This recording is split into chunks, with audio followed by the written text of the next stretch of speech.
안녕하세요, 여러분. 오늘은 상대방의 논리를 제대로 뜯어보고 논리적 허점을 찾아내서 이야, 이 사람 논리력 미쳤다 소리 들을 수 있는 방법을 알아볼 겁니다. 궁금하시죠? 그럼 바로 시작해 볼게요. 렛츠고. 파티. 상대방 논리 완벽히 이해하기. 자, 첫 시작은 무조건 이겁니다. 상대방 논리 완벽히 이해하기. 토론에서 제일 실수하기 쉬운 게 뭔지 아세요? 아직 상대방의 주장도 제대로 안 듣고 막 무작정 반박하려고 달려드는 거예요. 그런데 이러면 결과가 어떻게 돼요? 생선 가시도 못 뺀 채로 입에 물고 있는 느낌. 상대방이 말한 내용을 정확히 파악하고 요약하는 게 핵심이에요. 이럴 땐 이렇게 물어보세요. 제가 맞게 이해했다면 당신은 땡땡땡이라고 주장하신 거죠. 이런 확인 질문 하나면 흐름이 훨씬 부드러워지고, 상대방이 무리한 주장을 했다면 여기서부터 스텝이 꼬일 수도 있습니다. 상대방 논리 이해의 중요성. 상대방의 논리를 완벽히 이해하는 것은 토론에서 필수적인 첫걸음입니다. 이 과정을 통해 상대방의 입장을 명확히 파악하고 그들의 주장을 정확히 이해하게 됩니다. 이는 근본적으로 두 가지 중요한 요소를 포함하고 있습니다. 정확한 이해. 상대방의 주장을 다각도로 이해해야 합니다. 명확한 확인 질문을 통해 상대방의 주장을 재확인합니다. 왜 상대방 논리 이해가 중요한가? 토론에서 상대방 논리를 정확히 이해하는 것은 여러 가지 이유에서 매우 중요합니다. 오해 방지. 상대방의 주장을 정확히 이해하지 못하면 그 주장에 대한 반박 역시 정확하지 않게 될 수 있습니다. 이는 오해와 혼란을 초래할 뿐만 아니라 토론 자체를 생산적이지 않은 방향으로 이끌 수 있습니다. 긴장 완화. 상대방의 주장을 정확히 이해하고 있다는 사실을 전달하면 상대방은 자신이 인정받고 존중받고 있다는 느낌을 받습니다. 이는 자연스럽게 논쟁의 긴장을 완화하고 더 건설적인 대화를 가능하게 만듭니다. 논의의 질 향상. 상대방의 주장을 명확히 이해하고 이를 바탕으로 토론을 진행하면 논의의 질이 크게 향상됩니다. 폭넓은 이해를 바탕으로 한 논의는 문제 해결을 위한 창의적인 접근과 실질적인 해결책을 도출하는 데 도움이 됩니다. 상대방 논리를 잘 이해하는 방법. 상대방의 주장을 잘 이해하기 위해서는 몇 가지 전략이 필요합니다. 1점. 적극적 경청. 상대방의 말을 끊지 않고 끝까지 듣는 것이 중요합니다. 단순한 경청을 넘어 상대방의 의도와 감정, 제안의 핵심을 파악하는 노력이 필요합니다. 2점. 확인 질문. 상대방의 주장을 정확히 이해했는지 확인하는 질문을 던지는 것이 중요합니다. 이는 상대방이 자신이 이해받고 있다는 느낌을 주고 오해를 방지하는 데 도움이 됩니다. 예시 확인 질문의 활용. 사용할 수 있는 확인 질문의 예시는 다음과 같습니다. 제가 맞게 이해했다면 당신은 땡땡땡이라고 말씀하신 거죠. 즉, 당신의 주장은 땡땡땡이라는 의미인가요? 당신이 말한 내용이 땡땡으로 이해되는데 맞나요? 3점. 요약. 상대방의 말을 요약하여 다시 말해보는 것도 효과적인 전략입니다. 이를 통해 상대방의 주장을 정확히 이해하고 있음을 확인할 수 있습니다. 예시 요약의 활용. 상대방의 주장을 요약하여 다시 말해보는 방법은 다음과 같습니다. 당신의 주장을 요약하면 땡땡이라는 말씀이신 거죠. 즉, 땡땡이라는 뜻으로 이해하면 됩니까? 심리학적 관점에서의 이해. 심리학자들은 사람들의 감정과 경험에 기반한 논의에서 상대방의 논리를 완전히 이해하고 그 기준에서 응답하는 것이 갈등 해소와 신뢰 구축에 필수적이라고 강조합니다. 폴 에크만 같은 심리학자들은 감정적 공감과 인지적 공감을 통한 이해가 상호작용의 질을 높이는 데 기여한다고 설명합니다. 감정적 공감. 감정적 공감은 상대방의 감정을 느끼고 이를 반영하는 것입니다. 이는 상대방이 말하는 것을 단순히 듣는 것을 넘어 그들의 감정을 실제로 느끼고 이해하는 것을 포함합니다. 인지적 공감. 인지적 공감은 상대방의 시각에서 상황을 논리적으로 이해하는 것입니다. 이는 상대방의 주장을 논리적이고 객관적으로 분석하고 그들의 입장에서 생각하는 능력을 포함합니다. 실제 사례. 직장 내 갈등 해결. 직장 내 팀 프로젝트에서 갈등이 발생한 상황을 생각해 보겠습니다. 팀원 A는 프로젝트의 방향성에 대해 불만을 가지고 있으며 팀원 B는 현재 방향이 최선이라고 주장하고 있습니다. 이 상황에서 팀 리더는 다음과 같은 방법으로 갈등을 해결할 수 있습니다. 1점. 적극적 경청. 팀 리더는 팀원 A와 B의 의견을 끊지 않고 끝까지 경청합니다. 2점. 확인 질문. 팀리더는 각 팀원의 주장을 확인하는 질문을 던집니다. A의 주장은 현재 방향에 문제가 있다고 이해했는데 맞나요? B는 이 방향이 최선이라고 주장하는 건 맞습니까? 3점 요약. 이후 팀리더는 각각의 주장을 요약하여 다시 말해줍니다. 즉 A는 현재 방향이 문제가 있고 B는 이 방향이 최선이라고 생각하는군요. 이를 통해 팀원들은 자신들의 주장이 정확히 전달되었음을 느끼고 논의의 긴장도 완화됩니다. 이후 팀리더는 양측의 입장을 바탕으로 더 나은 해결책을 도출하기 위해 중재할 수 있습니다. 상대방의 논리를 완벽히 이해하는 것은 토론에서 매우 중요한 첫걸음입니다. 이를 통해 오해를 방지하고 긴장을 완화하며 논의의 질을 향상시킬 수 있습니다. 적극적 경청, 확인 질문, 요약 등의 전략을 통해 상대방의 논리를 정확히 파악하고 이를 바탕으로 더 건설적이고 생산적인 토론을 이끌어 나갈 수 있습니다. 파티 논리적 허점 찾는 노하우. 이제는 본격적으로 상대방 논리에 숨어 있는 허점을 찾아볼 시간입니다. 이것만 잘하면 진짜 토론판에서 주도권 가져오는 걸 시간 문제예요. 가장 먼저 논리적 오류를 찾자. 토론에서 자주 나오는 논리적 오류들. 이거 몇 개만 외우면 진짜 무기 됩니다. 제가 대표적인 예시 몇 가지 알려드릴게요. 논리적 오류란 논리적 오류는 명확하고 타당한 결론을 도출하기 위해 사용되는 논리적 절차가 잘못되거나 왜곡된 경우를 말합니다. 이러한 오류들은 잘못된 결론을 유도하고 대화를 비생산적인 방향으로 이끌 수 있습니다. 논리적 오류를 인식하고 이를 지적하는 것은 토론에서 중요한 전략입니다. 대표적인 논리적 오류들. 다양한 논리적 오류가 있지만 토론에서 자주 발생하는 몇 가지 사례를 살펴보겠습니다. 1점. 허위인과. 정의와 설명. 허위인과는 두 사건이 동시에 발생하는 것을 보고 두 사건 중 하나가 다른 하나의 원인이라고 잘못 결론 짓는 것을 말합니다. 즉, 상관관계를 인과관계로 착각하는 오류입니다. 예시. 회사 매출 증가. 재택근무 이후 회사 매출이 늘었으니까 재택근무가 잘 된 거야. 진짜 매출 오른 게 완전 다른 이유 때문일 수도 있는 거 아닌가요? 이 경우 재택근무와 회사 매출 증가 사이에 상관관계는 있을 수 있지만 이것이 인과관계를 의미하는 것은 아닙니다. 다른 변수나 요인들이 매출 증가에 영향을 미쳤을 가능성도 분명히 존재합니다. 효과적인 반박. 재택근무 외의 다른 요소들도 이 기간 동안 영향을 미쳤을 수 있지 않나요? 매출 증가의 정확한 원인을 분석해보는 것이 더 필요할 것 같습니다. 2점. 과잉 일반화. 정의와 설명. 과잉 일반화는 제한된 사례나 증거를 바탕으로 일반적인 결론을 도출하는 오류입니다. 이는 전체를 대표하지 않는 일부 사례를 통해 잘못된 결론을 내리게 됩니다. 예시. 직원 만족도.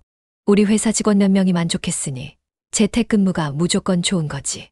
사례 몇 개 가지고 다 일반화하면 안 되죠. 이건 그냥 오류예요. 이 경우 일부 직원의 만족도가 회사 전체에 적용되는 일반적인 결론으로 이어지는 것은 과잉 일반화의 오류입니다. 효과적인 반박. 모든 직원의 의견을 수렴한 데이터가 필요하지 않을까요? 일부 직원들의 사례를 전체 직원의 의견으로 일반화하기에는 무리가 있습니다. 이런 오류들은 금방 캐치만 해도 상대방 주장이 흔들리는 걸 볼 수 있을 거예요. 숨겨진 가정을 드러내기. 키워드 숨겨진 가정. 상대방 말 속에는 우리가 눈치채지 못한 전제가 숨어 있을 때가 많습니다. 예를 들어볼까요? 상대방이 재택근무가 효율적이다 라고 말한다고 칩시다. 여기 숨어 있는 전제가 뭐죠?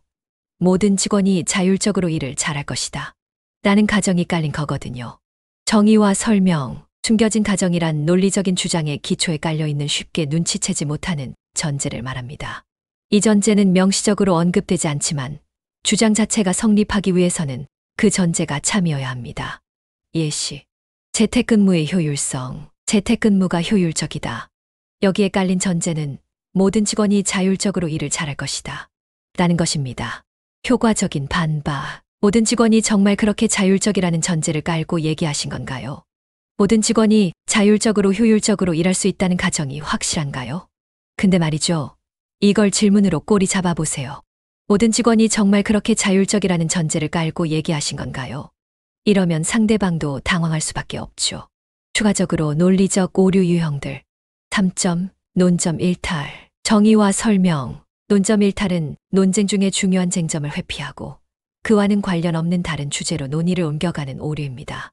이는 상대방의 주의를 다른 곳으로 돌리기 위한 일종의 방어 기제입니다. 예시. 우리 회사의 재택근무 정책이 정말 효율적인지 의문입니다. 그렇다면 왜 우리는 지난번에 사무실 임대료 절약을 생각하지 않았나요? 효과적인 반박. 우리 주제는 재택근무 정책의 효율성에 대한 것입니다. 지난번 사무실 임대료 문제는 별도의 주제로 다뤄야 합니다. 본 논의에서 벗어난 주제입니다. 재택근무 정책에 집중해 봅시다. 4점 개인 공격. 정의와 설명. 개인 공격은 상대방의 주장을 반박하기 위해 그들의 인격이나 성격을 공격하는 오류입니다.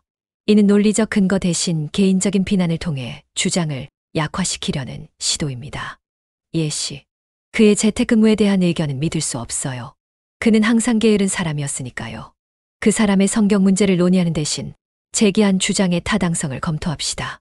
효과적인 반박. 논의의 초점은 그의 성격이 아닌 재택근무의 효율성입니다. 주장의 타당성을 검토하는 것이 중요합니다. 개인적인 비난은 논의에 도움이 되지 않습니다. 5점 양자택일의 오류. 정의와 설명. 양자택일의 오류는 두 가지 선택지만 존재하는 것처럼 제시하여 다른 가능한 대안을 무시하는 오류입니다. 이는 복잡한 문제를 지나치게 단순화하여 잘못된 선택을 유도할 수 있습니다. 예시. 재택근무를 하거나 사무실 근무를 하거나 둘 중 하나만 선택해야 합니다. 그러나 재택근무와 사무실 근무 외에 혼합근무와 같은 다른 대안도 고려할 수 있습니다. 효과적인 반박. 다른 가능한 대안들도 고려해보는 것이 좋습니다. 양자택일의 오류입니다. 다양한 선택지와 대안을 검토하는 것이 필요합니다. 실제 사례와 응용. 직장 내 회의에서 논리적 허점을 찾아 각각의 오류를 지적하고 이를 바탕으로 더 나은 해결책을 도출하는 상황을 가정해 봅시다. 사례 1 재택근무 정책 논의에 회의 중 한 팀원이 주장합니다. 재택근무 이후 회사 매출이 늘었으니까 재택근무가 잘 된 거야. 다른 팀원이 이에 대해 논리적 오류를 지적하며 반박합니다. 재택근무와 회사 매출 증가 사이에 다른 요인들은 고려하지 않은 건가요? 다른 원인들도 있을 수 있을 것 같습니다. 또 다른 팀원이 추가적인 오류를 지적합니다.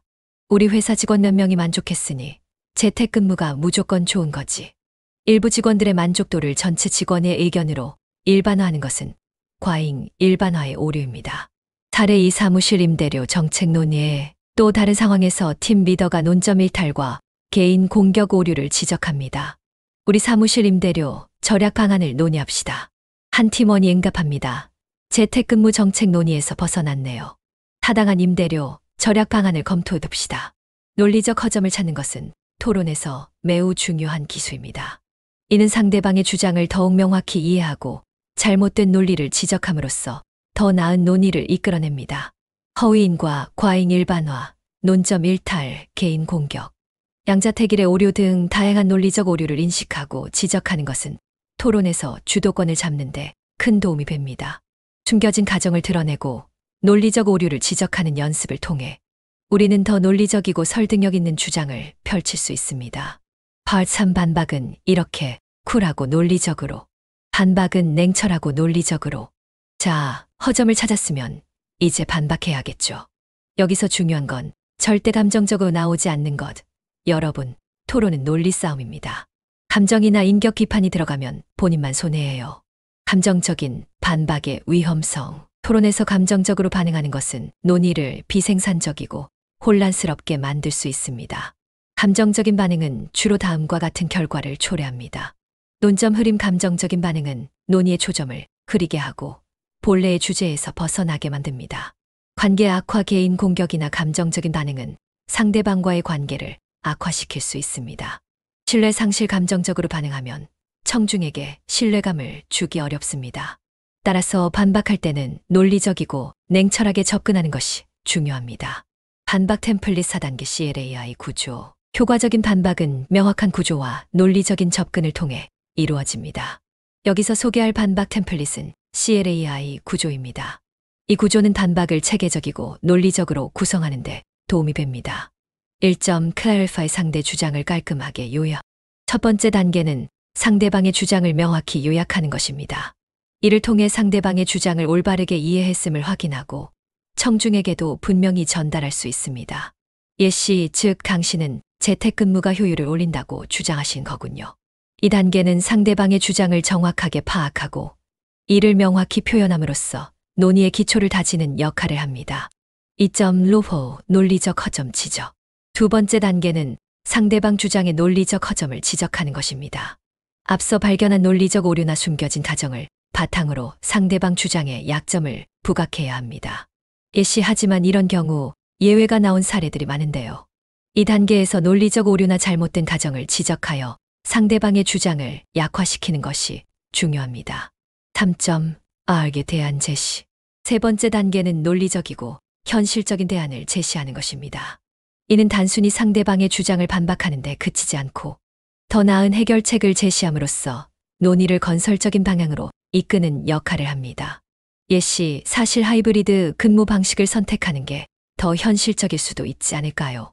이 단계에서는 자신이 제안하는 대안의 장점과 실현 가능성을 논리적으로 설명하는 것이 중요합니다. 4점 인콰이어 질문으로 마무리. 네 번째 단계는 질문으로 마무리하는 것입니다. 이는 상대방에게 다시 생각해 볼 기회를 주며 논의를 더 깊이 있게 이어갈 수 있도록 합니다. 어떻게 생각하시나요? 이런 점은 고려해 보셨는지 궁금합니다. 이 단계에서는 상대방에게 논리적이고 건설적인 질문을 던져 그들이 자신의 주장을 다시 한번 검토하도록 유도하는 것이 중요합니다. 실제 사례 반박 템플릿 4단계 적용. 사례 1 재택근무의 효율성에 대한 반박. 토론 주제 재택근무가 회사의 효율성을 증가시킨다. clarify 상대 주장을 깔끔하게 요약. 즉, 당신은 재택근무가 효율을 올린다고 주장하시는 거군요. 루포 논리적 허점 지적. 하지만 이런 경우 예외가 나온 사례들이 많은데요. 일부 회사에서는 재택근무가 오히려 효율성을 감소시킨 경우도 있습니다. R에 대한 제시. 사실 하이브리드 근무 방식을 선택하는 게 더 현실적일 수도 있지 않을까요? 재택근무와 사무실 근무를 혼합하여 직원들의 요구와 업무의 효율성을 동시에 만족시키는 방법을 도입하는 것이 더 나을 수 있습니다. 인콰이어 질문으로 마무리. 어떻게 생각하시나요? 이런 점은 고려해 보셨는지 궁금합니다.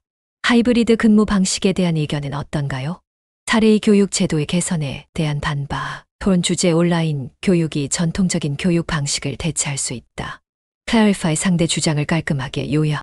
즉, 당신은 온라인 교육이 전통적인 교육 방식을 대체할 수 있다고 주장하신 거군요. 루포 논리적 허점 지적.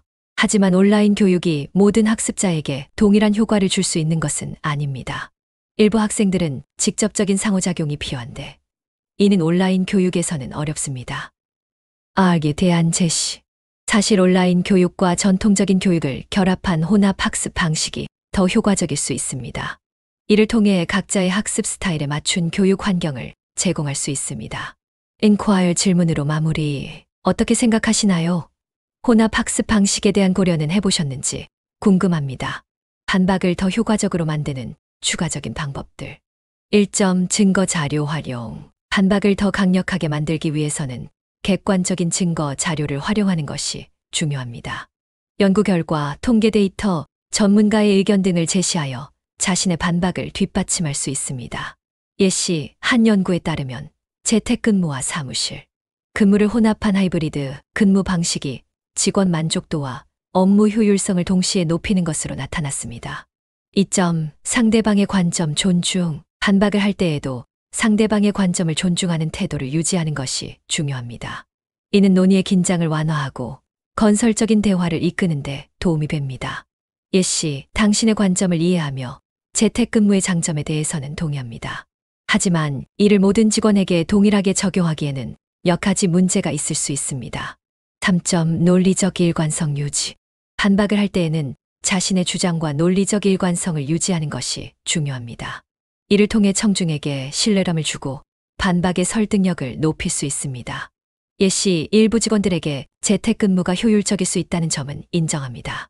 하지만 전체적인 효율성을 고려할 때 하이브리드 근무 방식이 더 바람직하다고 봅니다. 전체 구조 완성된 반박이 정리하면 반박은 다음과 같은 구조로 이루어질 수 있습니다. clarify 상대 주장을 깔끔하게 요약. 즉, 당신은 재택근무가 효율을 올린다고 주장하시는 거군요. 루포 논리적 허점 지적. 하지만 이런 경우 예외가 나온 사례들이 많은데요. 일부 회사에서는 재택근무가 오히려 효율성을 감소시킨 경우도 있습니다. R에 대한 제시. 사실 하이브리드 근무 방식을 선택하는 게 더 현실적일 수도 있지 않을까요? 재택근무와 사무실 근무를 혼합하여 직원들의 요구와 업무의 효율성을 동시에 만족시키는 방법을 도입하는 것이 더 나을 수 있습니다. 인콰이어 질문으로 마무리. 어떻게 생각하시나요? 이런 점은 고려해 보셨는지 궁금합니다. 하이브리드 근무 방식에 대한 의견은 어떤가요? 반박은 쿨하고 논리적으로 접근해야 하며 감정적인 반응을 자제하는 것이 중요합니다. GLAI 구조를 통해 반박을 체계적이고 논리적으로 구성함으로써 상대방의 논리를 효과적으로 약화시키고 더 나은 논의를 이끌어낼 수 있습니다. 반박 시에는 증거 자료를 활용하고 상대방의 관점을 존중하며 논리적 일관성을 유지하는 것이 중요합니다. 이러한 전략을 통해 여러분은 토론에서 주도권을 잡고 더 설득력 있는 반박을 할 수 있게 될 것입니다. 어때요, 여러분? 오늘 알려드린 방식으로는 어떤 토론 주제가 와도 막힘없이 대응 가능하지 않겠어요? 오늘도 여러분의 논리력 레벨업. 그럼 다음 영상에서 만나요.